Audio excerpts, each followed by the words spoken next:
Recording.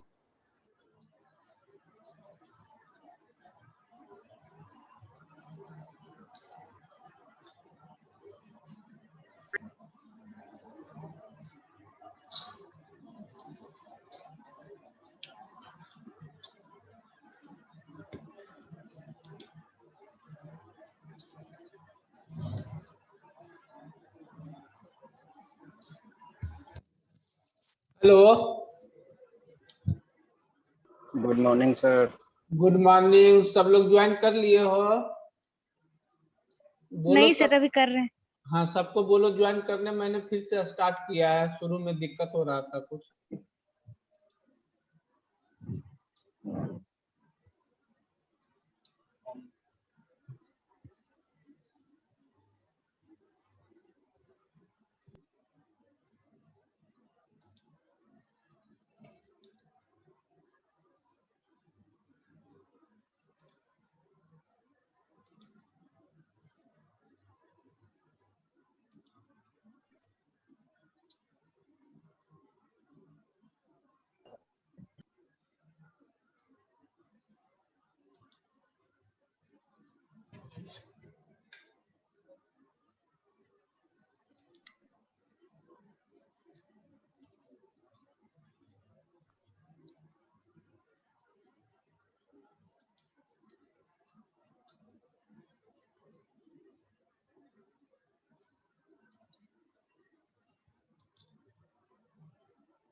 Last में attendance भेज देना, ठीक है ना सब?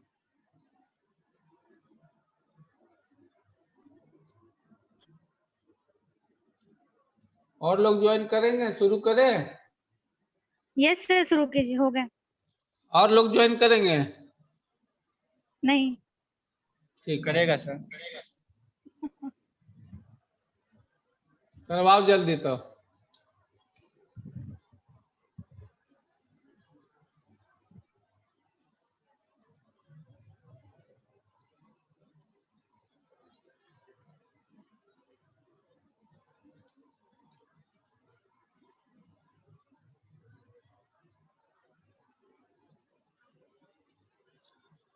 चलो शुरू करते हैं, ठीक है? Yes sir. Laboratory animal nutrition. Today we will discuss the laboratory animal nutrition. Among the laboratory animal nutrition, we have to see the nutrient requirement of mice, rat, rabbit, and guinea pig. Okay. So, what are the factors which determine the nutrient requirement of the laboratory animals? There are several factors which determines the nutrient requirement of the animal of laboratory animals. Okay. So category of animals: herbivores, it may be herbivores, it may be carnivores, it may be omnivores. The factors which determine the nutrient requirement of animals, laboratory animals, are a species, category of animals, sex, age, physiological status. अगर species में अगर rat है तो उसकी requirement अलग होगी, अगर rabbit है तो उसकी रिक्वायरमेंट अलग होगी। ओके।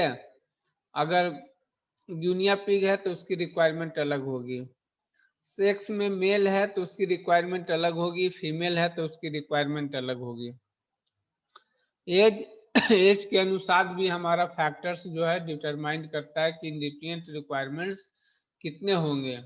और physiological status means young animals में रिक्वायरमेंट्स अलग होगी, लैक्टेटिंग एनिमल्स में रिक्वायरमेंट अलग होगी, ठीक है ना, ग्रोइंग एनिमल्स में जो है रिक्वायरमेंट अलग होगी। तो these are the factors which determine the nutrient requirement of laboratory animals, mainly category of the animals, either it is herbivores, carnivores or omnivores. Species of the animal, sex of the animal, age of the animal, physiological status of the animal. Okay.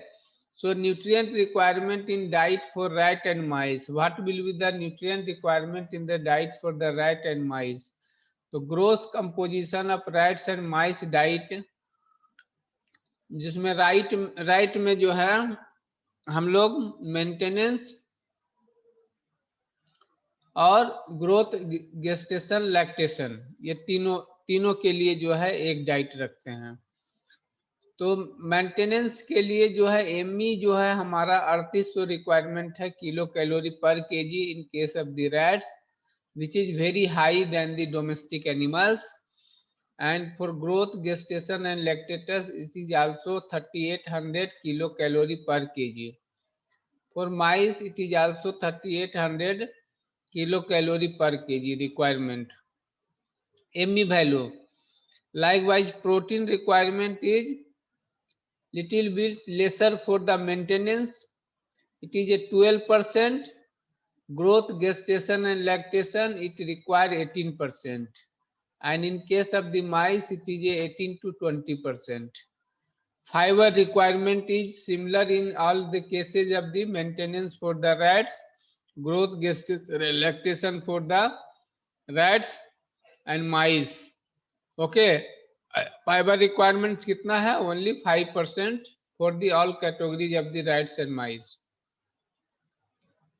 Methionine percentage requirement is 0.2% in case of the maintenance of the rat diet. For growth, gestation and lactation, it is 0.6%. Mice, it is 0.5%. Lysine requirement for maintenance is 0.1%. Growth, gestation, lactation is 0.7%. Mice is 0.4%. Likewise, calcium requirement is 0.5 for the maintenance diet of the rats.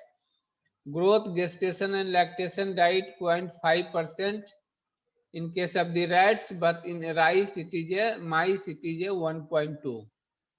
Likewise, phosphorus requirement is 0.4 in case of the maintenance of the rats. For growth, gestation and lactation, it is 0.4%. Mice it is 0.9%. Iron milligram per kg 35 in case of the rats, but in case of the mice, iron requirement is very high, that is 255 milligram per kg. तो ये requirement जो है average आप लोग को पता होना चाहिए कि कितनी रिक्वायरमेंट होती है, what will be the requirement. Okay, according to the requirement you have to calculate the ration and you have to add the different nutrient parameter like methionine, lysine, calcium, phosphorus, iron as per the requirements of the rats and mice. High BMR of the these animals causes their high need for the energy. अगर metabolic rate अगर ज्यादा है, body metabolic rate, तो उसकी requirement जो है energy की ज्यादा होगी.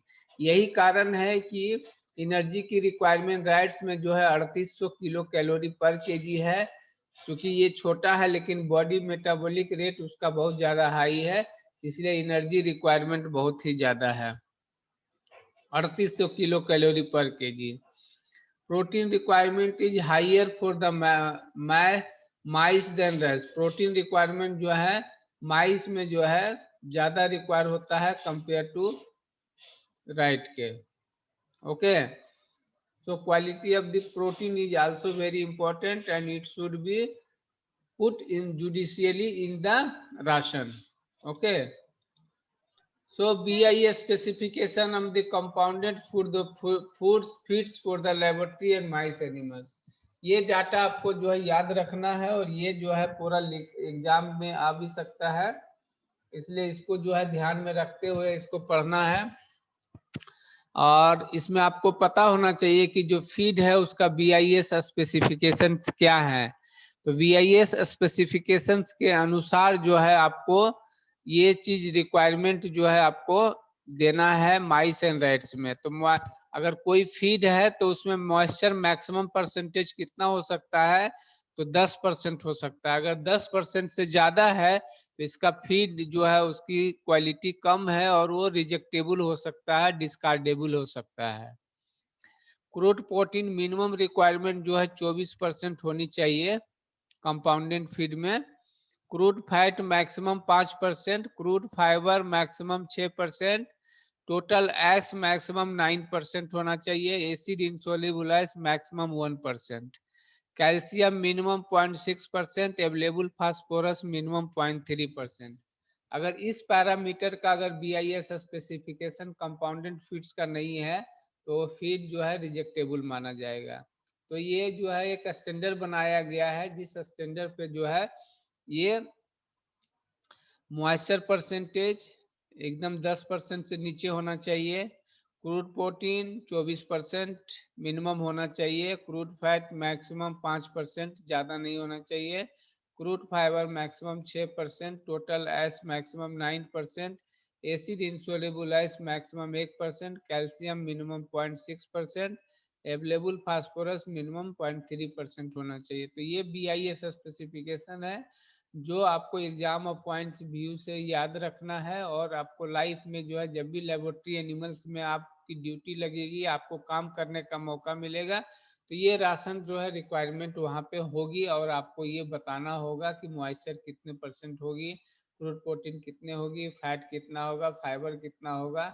You have to remember this data in the memory. Nutrient requirement of the guinea pig. Like guinea pig is a herbivorous animals. They are not carnivores or omnivores. This guinea pig is a herbivorous animals. और it is a hindgut fermenter and practices coprophagy. Coprophagy क्या है जी, बताओ, कोई किसी को पता है? Anybody know the Fishes coprophagy? eating. हाँ, they are taking the nutrient from the fishes, that is the coprophagy, and this is a hindgut fermenter. Okay, so following is the nutrient requirement for guinea pig diet. guinea pig के लिए ME value जो है 2800 होना चाहिए। ME value kilo calorie per KG में अगर लेंगे तो 2800 होनी चाहिए। प्रोटीन जो है 18% होनी चाहिए, फाइबर जो है 15% होनी चाहिए, कैल्शियम 0.8 से 1% होना चाहिए, फास्फोरस जो है 0.4 से 0.7% होना चाहिए, जिंक जो है 20 मिलीग्राम पर केजी रिक्वायरमेंट है गुइनिया पिग में। लेकिन आयरन की रिक्वायरमेंट थोड़ी ज्यादा है, मिलीग्राम पर केजी में अगर इसको 50 है। तो 1 gram of the vitamin C per kilogram the ration has to be supplemented as vitamin C is dietary essential in guinea pig. Vitamin C जो है स्पेशल जो है गुइनिया पिग में हम लोग सप्लीमेंट करते हैं, because guinea pig is require vitamin C and it is recommended and essential for the guinea pigs. That's why vitamin 1 gram vitamin C per kilogram of ration हम लोग special जो है उसको सप्लीमेंट करते हैं। तो गुइनिया पिग की जो है एमई वैल्यू रिक्वायरमेंट कितनी है, 2800 है। राइट एंड माइस में कितनी थी एमई वैल्यू, 3800 है। क्योंकि उसकी मेटाबॉलिक रेट बहुत ज्यादा होता है, इसलिए एनर्जी की रिक्वायरमेंट उसमें बहुत ज्यादा है। लेकिन गुइनिया पिग हर्बीवोरस एनिमल्स हैं, इसकी मेटाबॉलिक रेट थोड़ा राइट और माइस से कम है, इसलिए इसका एमई वैल्यू जो है 2800 किलो कैलोरी पर केजी है। प्रोटीन रिक्वायरमेंट 18% है, फाइबर जो है 15% है, कैल्शियम 0.8 से 1% है। ये सब डाटा आपको जो है याद रखना है। Nutrient requirement of the rabbit. Rabbit is a monogastric herbivores hindgut fermenter practicing coprophagy. ठीक है। Energy requirement is expressed either in D or ME.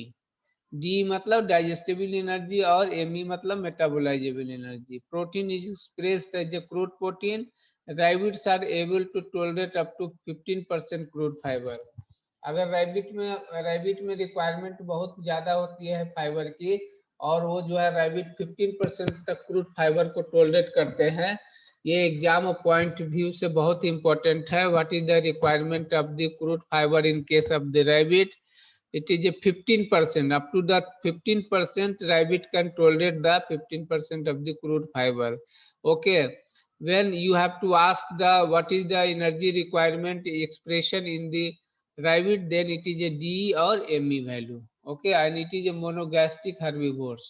So nutrient requirement for different categories of the rabbit.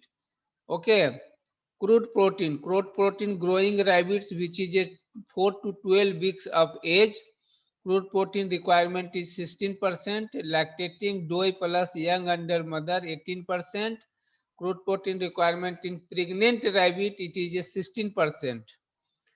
Resting adult male is a 13%, because resting adults are not that much active animals, so crude protein requirement is very less, it is a 13%. Mixed breeding plus fatteners required 17%.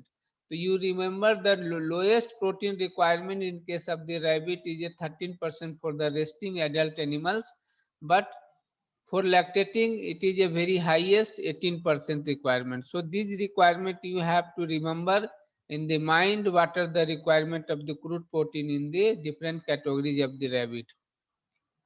Metabolizable energy it is a 2400 in case of the growing rabbits. Growing rabbits means 4 to 12 weeks of age. In case of the lactating doe under mother it is a 2500 metabolizable energy. Pregnant में 2400 चाहिए, resting में कम चाहिए 2120 चाहिए, और mix breeding है तो 2410 चाहिए। उसी तरह से डाइजेस्टिबल एनर्जी 2500 चाहिए ग्रोइंग रैबिट्स में, 2600 लैक्टेटिंग में, प्रेग्नेंट में 2500, रेस्टिंग में 2200 और मिक्स ब्रीडिंग में 2500। फैट्स की रिक्वायरमेंट ग्रोइंग रैबिट्स में 3% है, लैक्टेटिंग में 3%। All types of the rabbits, all categories of the rabbits require fat percentage of 3%. Okay, crude fiber जो है growing rabbits में 14%, lactating में 12%, pregnant में 14%, and resting adults में it is a 15 to 16%, mixed breeding it is a 14%. Indigestible crude protein, rabbit requires up to, they can, I already told in the previous slide that rabbit required less than 15% of the crude fiber. Okay, so indigestible crude fiber requirement in case of the growing it is a 12%, lactating it is a 10%, pregnant it is a 12%, it is a resting animals requirement is 13%, mixed breeding is a requirement is 12%. So up to 15% the crude fiber requirement is essential for the rabbit. Okay, but different categories require slightly lesser than. Suppose growing rabbits it is a 12%, lactating it is a 10%, pregnant it is a 12%. So you have to be specific which type of the animals require how much crude fiber, and crude fiber requirement is very important in case of the rabbit. You may ask the several questions in the exam, so you have to remember the crude protein requirement, Me requirement, and crude fiber requirement. Okay, so these are the amino acid requirement. Amino acid requirement, methionine, cysteine is about 0.6%, lysine is 0.6 to 0.65 in growing rabbits, lactating rabbits required 0.75. Okay, mixed breeding required 0.7.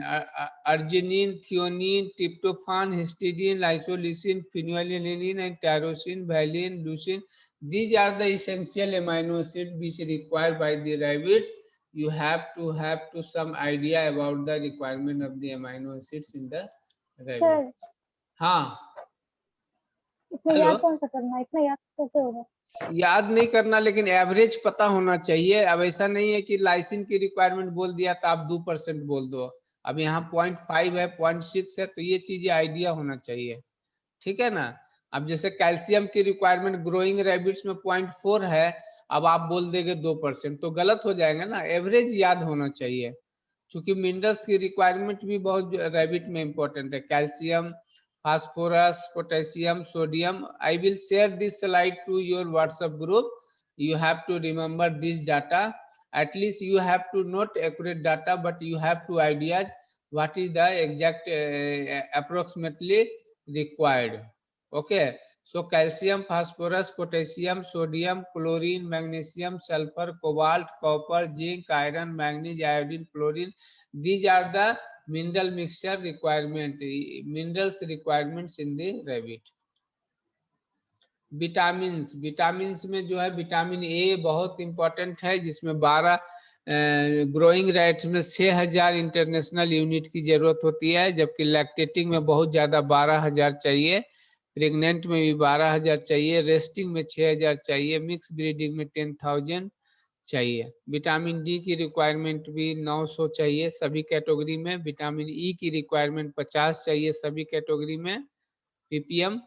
उसी तरह से vitamin के की requirement growing में तो नहीं है, लेकिन लैक्टेटिंग में और बाकी में 2 की रिक्वायरमेंट है।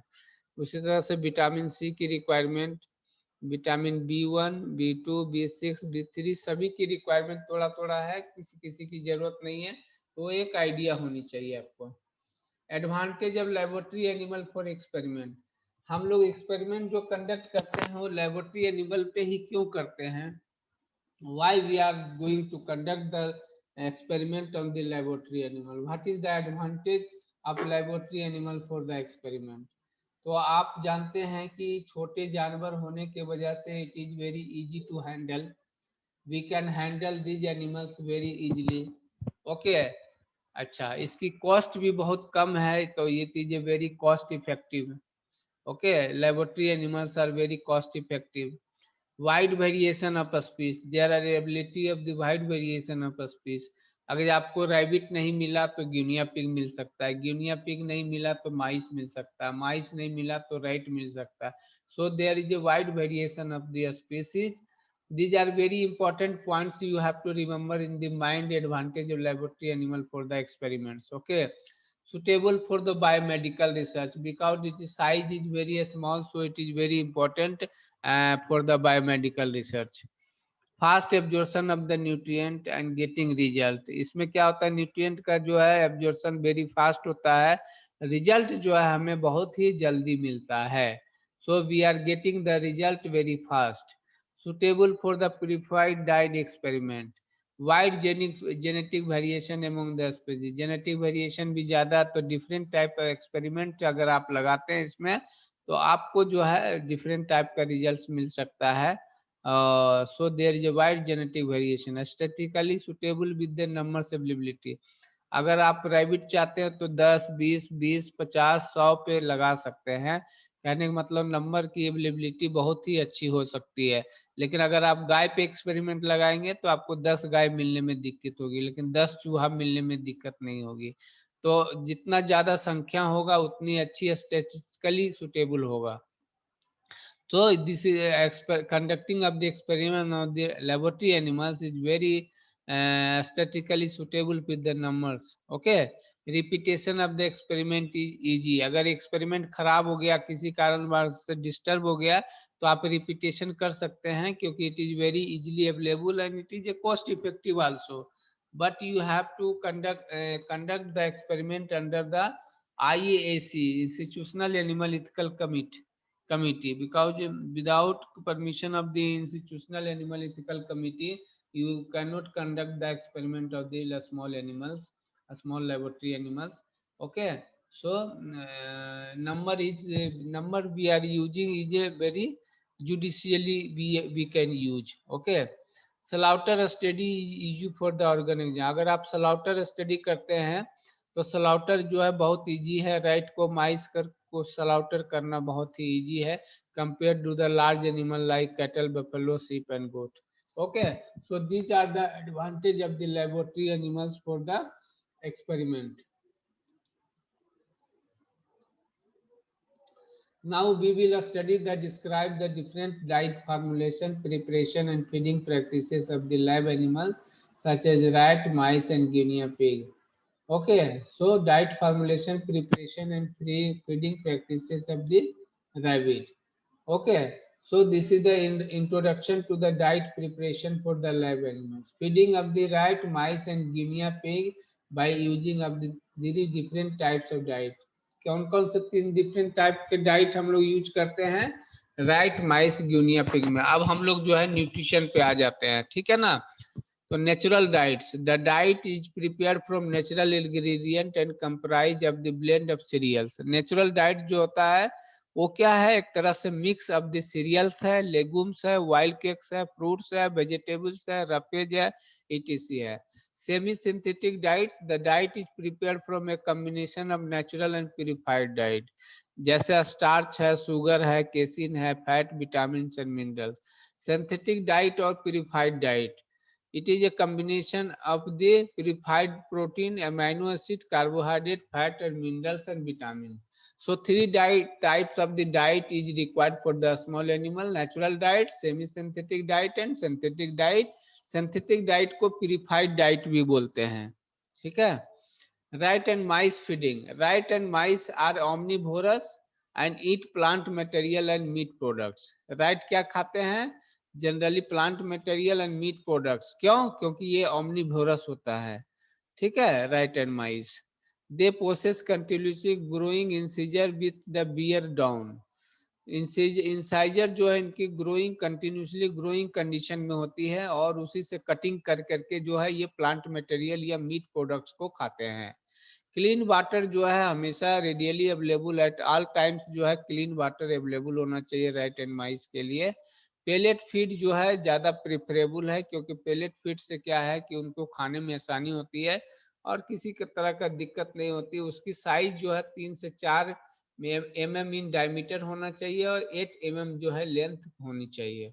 डाइट्स जो है मेनली क्या होना चाहिए, seeds and nuts are not recommended because it contain much fat and oils with inadequate protein levels. अगर आप सीड्स एंड नट्स देंगे तो क्या होगा, वो फैटी हो जाएंगे और जिसके कारण जो है एक्सपेरिमेंट उसमें कंडक्ट करने में दिक्कत होगी, है ना। तो उसको हम लोग जो है बैलेंस डाइट देते हैं। बैलेंस डाइट में आपको ऑलरेडी हम बता चुके हैं कितनी प्रोटीन और कितनी एमई वैल्यू उसमें चाहिए। ओके, सैंपल जो है sample diet for feeding rat में, सैंपल डाइट है, ये सैंपल डाइट है। इसका आप चाहें तो फोटो खींच सकते हैं, इसका आप चाहें तो देख सकते हैं। ये सैंपल डाइट है, क्या क्या हम डाइट में मिला सकते हैं। तो जैसे ग्राउंड किया हुआ व्हीट, गेहूं 230 ग्राम। अगर मान लिया जाए हम लोग 1 किलो का डाइट बनाएंगे तो कितना कितना हमें मिक्स करना चाहिए, how much we have to mix the different ingredients. Okay, so ground wheat is 230 grams, wheat middling is 100 grams, ground corn is a 245 gram, corn gluten meal is a 30 gram, soybean oil जो है 25 gram, dehydrated अल्फा अल्फा meal 40 gram, soybean meal जो है हम लोग 120 gram, fish meal 100 gram, dried molasses 35 gram, DCP 12.5, ground limestone 5 gram, iodized salt 7 gram, salt 5 gram, non fat dry milk solid 50 gram. तो इस तरह से हम लोग 1 किलो का जो है बनाते हैं और इस तरह से डिफरेंट इंग्रेडिएंट्स मिला करके बना करके उसको कंप्लीटली हम लोग एमई और सीपी वैल्यू कैलकुलेट करते हैं। अगर एमई और सीपी वैल्यू उसके राइट एंड माइस में एमई वैल्यू कितना आता है, 3800 आता है। क्योंकि इसका मेटाबॉलिक रेट जो है बहुत हाई होती है, इसलिए एमई वैल्यू ज्यादा होते हैं और इसकी जो है 15 से 18% के बीच में क्रूड प्रोटीन होनी चाहिए। अच्छा, feed intake by rat and mice कितनी होनी चाहिए, एडल्ट माइस कितना खाएगा, 4 से 5 ग्राम पर डे खाएगा। ये याद रखना है कि एडल्ट माइस जो है या एडल्ट रैट जो है 12 से 15 ग्राम पर डे खाता है। लेकिन एडल्ट माइस क्या होता है, माइस चूंकि बहुत छोटा होता है तो माइस जो है 4 से 5 ग्राम से ज्यादा पर डे नहीं खाता है। एडल्ट रैट जो है 12 से 15 ग्राम पर डे खाता है, ठीक है। ये सब एग्जाम में आ सकते हैं, इसलिए ये ध्यान में रखना आप लोग। Type of feed, pellet feed prefer due to ground. Pellet feed देते हैं क्योंकि उसको चबाने में आसान होती है, उसको जो है इंटेक करने में दिक्कत नहीं होती है, किसी तरह का मैच फीड जो है कभी कभी क्या होता है कि वो खाने में जो अनकंफर्टेबल फील होते हैं, ठीक है ना। पेलेट साइज जो है 3 से 4 mm इन डायमीटर होना चाहिए और उसके लेंथ जो है 8 mm से ज्यादा नहीं होनी चाहिए। गिनिया पिग फीडिंग, अब हम लोग जो है राइट एंड माइस के बारे में डिस्कस कर चुके हैं, अब गिनिया पिग के बारे में हम लोग डिस्कस करेंगे। तो गिनिया पिग जो है आपको ये पता होना चाहिए कि ये हर्बीवोर्स होता है। टाइम जो है खत्म होने वाला है, आप लोग अटेंडेंस जरूर भेज देना, ठीक है। तो guinea pigs are herbivores, require plenty of grass, hay and greens and limited concentrate. Have continuously growing incisors and molars which bear down with the normal action of the eating. Guinea pigs produce nutrient-rich psychotrophs which they eat directly from the anal area. Feed consumption: growing guinea pig 20 से 30 ग्राम, adult Guinea pig को हम लोग कितना खिला सकते हैं, 30 से 50 ग्राम, pregnant and lactating को 40 से 60 ग्राम। अब आपसे पूछा जाएगा कि गिनिया पिग कितना खाता है, तो कोई बोलेगा आधा किलो, कोई बोलेगा 1 किलो, कोई बोलेगा 200 ग्राम, लेकिन ऐसा नहीं है my dear students. These are the feed consumption which is you have to remember in your mind. Growing guinea pig is 20-30 grams, adult guinea pig 30 to 50 gram and pregnant and lactating it is a 40 to 60 grams। Okay, तो इसकी feed होती है। लेकिन आप लोग से जब पूछा जाता है गिनिया पिग भाईवा में कितना खाएगा जी, सर 100 ग्राम, 200 ग्राम, 1 किलो, आधा किलो, ऐसा नहीं है। आप देखो गिनिया पिग जो हर्बीवोर्स है और छोटे जानवर है, तो 20 से 30 ग्राम जो है ग्रोइंग गुनिया पिग खाएगा। एडल्ट गुनिया पिग 30 से 50 ग्राम खाएगा, प्रेग्नेंट एंड लैक्टेटिक गुनिया पिग 40 से 60 ग्राम खाएगा। गिनिया पिग फीड में जो है कितनी प्रोटीन होनी चाहिए, 18 से 20% होनी चाहिए एंड 15 से 16% फाइबर होनी चाहिए and about 1 gram of the vitamin C per kilo of the ration, क्योंकि विटामिन सी जो है उसमें कंपल्सरली रिक्वायर्ड है। ओके, तो 1 gram vitamin C per kilo of the ration, 1 kilo ration अगर देते हैं तो 1 ग्राम जो है उसमें विटामिन सी की रिक्वायरमेंट होती है। However, during the storage of the feed, about half of the vitamin content is degraded and lost within 6 weeks of the manufacture. अगर 6 वीक्स का मैन्युफैक्चर किया हुआ फीड है और उसको स्टोर में रख दिया तो उसका हाफ ऑफ द विटामिन क्या होता है, खत्म हो जाता है। इसका मतलब क्या है कि राशन जो है अगर जैसे तैयार हो तो उसे हमें खिला देना चाहिए, ठीक है ना, ताकि विटामिन सी का लॉस जो है मिनिमम हो सके। Dark leafy greens are important to guinea pigs due to their requirement for an external source of vitamin C. Minimum daily requirement for vitamin C in guinea pigs is 10 से 30 milligram per day. Minimum daily requirement जो है Guinea pig की कितनी है, 10 से 30 milligram per day है, और इसको जो है याद रखना है। Guinea pig can be easily get this amount by feeding half to 1 cup of the fresh leafy greens daily। अगर हाफ से 1 कप फ्रेश लीफी ग्रीन्स आप देते हैं तो गिनिया पिग जो है विटामिन सी इजीली एब्जॉर्ब कर लेता है, इनटेक कर लेता है। Supplementation of vitamin C in water is not very effective due to the rapid breakdown when exposed to the light and heat. Okay, तो विटामिन सी पे ध्यान रखना है। गिनिया पिग्स का 18 से 20% प्रोटीन पे रखना है, 15 से 16% फाइबर पे रखना है। Water is very important for the guinea pig.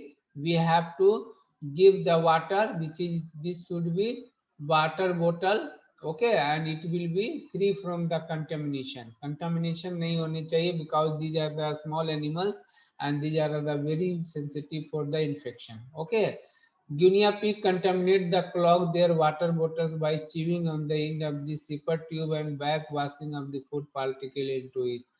क्या होता है, गिनिया पिग जो है वाटर बोतल्स को च्यू करता है, उसको उससे जो है लीकेज होने लगता है ना, तो उस पर नजर रखना है। Guinea pig do not tolerate changes in the presentation, taste, order, texture or from their food and water. अगर उसमें कोई भी चेंज होगी वाटर में या वाटर पुराना होगा या गंदा होगा, कंटामिनेशन होगा, तो गिनिया पिग टॉलरेट वो नहीं करेगा और उसमें इन्फेक्शन की चांस बहुत ज्यादा रहेगी। Any changes in the feed should be made gradually. अगर कोई फूड में चेंज करना है तो ग्रेजुअली उसको करना है, अदरवाइज क्या होगा, इन्फेक्शन लगने की डर होगी। इसलिए वाटर जो है consumption is very important. Recommended in nutrient allowance for the growing guinea pig, ME value कितना होना चाहिए, 2800 होना चाहिए। प्रोटीन 18%, फाइबर 15%, कैल्शियम 0.8 से 1%, फास्फोरस जो है 0.4 से 0.7%, जिंक जो है मिलीग्राम पर केजी में 20 होना चाहिए, आयरन जो है 50 मिलीग्राम पर केजी होना चाहिए।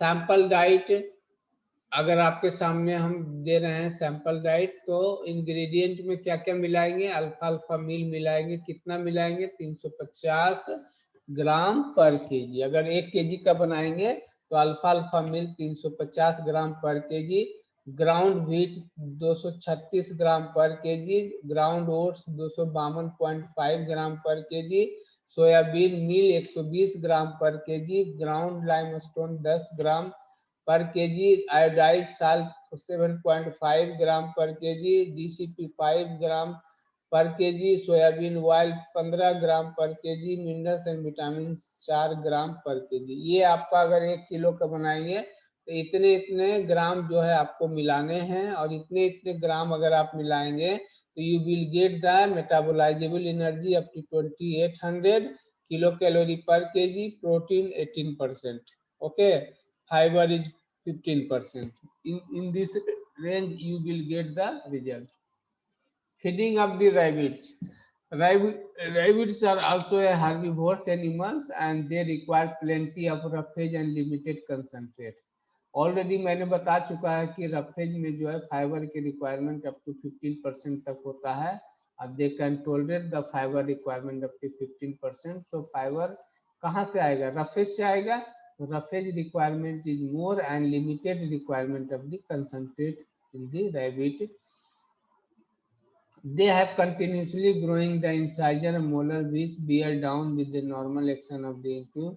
सिकोट्रॉफ नेचर होता है, जो कि सिकोट्रॉफ होता है which they eat directly from the anus area. NS area से वो खाते हैं, ठीक है ना। Colon uniqueness of the rabbit, colon जो है यूनिक होता है। क्या यूनिक होता है इसमें, proximal colon has dual function. If the contents of the cecum enters into the colon in the early morning, they undergo few chemical changes and purely becomes pellets coated with mucus. These pellets gather into cluster known as soft or night pellets or cicotrophs.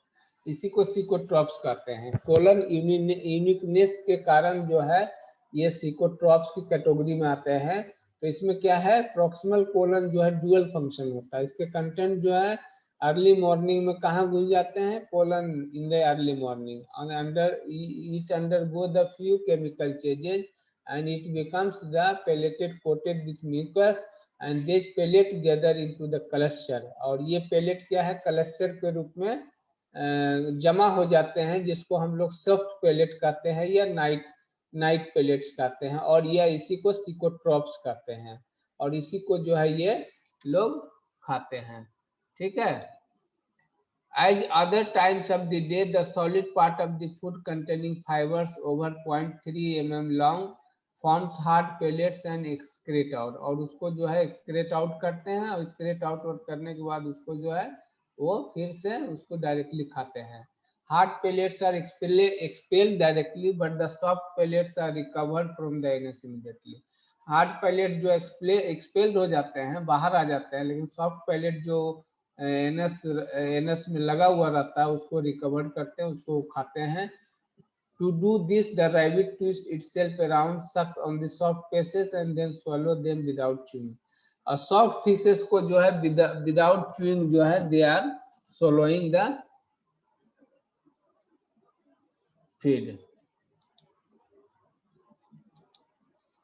By the end of the morning, there are large number of soft pellets inside the stomach, which comprises 3/4 of the total content and follow the same digestion pattern as morning. इसमें क्या होता है कि morning के and में जो है soft pallets जो है बहुत ज्यादा स्टोमक में रहता है, जो कि comprise of the 3/4 of the total content होता है, जिसके वजह से जो है वो डाइजेशन पैटर्न जो है नॉर्मल फीड की तरह चलता रहता है, और फिर एनस में जो सॉफ्ट फीड आते हैं फिर उसको वो खाते हैं।